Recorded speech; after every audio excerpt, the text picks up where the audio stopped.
बिस्मिल्लाह पढ़ ले। कहा कि नहीं मैं नहीं मानता, तो क्यों पढ़ूंगा बिस्मिल्लाह? तो कहा उठ, तो मैं तुझे खाना नहीं खिलाऊंगा। और बेचारा जाने लगा तो फौरन वही आ गई, ए इब्राहिम, है मेरे खलील, 70 साल से बगैर मजहब तब्दील के मैं उसको खिला रहा था, एक वक्त की तो बात थी, तेरा मेहमान बना था, मेरे बंदे को तू खाने पर से क्यों उठा लिया? जा उसको बुला के ला और उसको बैठा के खाना खिला।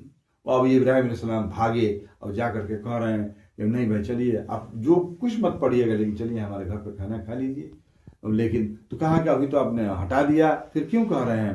तो कहा कि जिसके लिए हटाया था वही कह रहा है, मैं 70 साल से मैं उसको खिला रहा हूँ, जो मेरा नाफरमान है। ए इब्राहिम, तू एक वक्त का खाना नहीं दिया मजहब तब्दील के लिए, जा जल्दी पकड़ के लेके आ और उसको खाना खिला। अब ये बोल सुन करके उसने जो है कलमा पढ़ा और इस्लाम कबूल कर लिया, कलमा पढ़ा और इस्लाम कबूल कर लिया।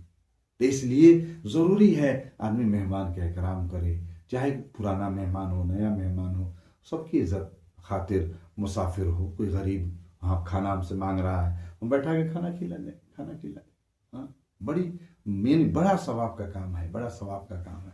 अब वो मेहमान, अब मैंने हमारा बेटा रात को 2 बजे रात को आया है, तो क्या माँ कहेगी कि बेटा सो जा? अच्छा बेटा माफ़ कर दे, सुबह में नाश्ता बनाऊंगी तो तू खाना नहीं, क्योंकि अपना बेटा है, दुबई से आया है, सऊदी से आया है, दिल्ली से आया है, मुंबई से आया है।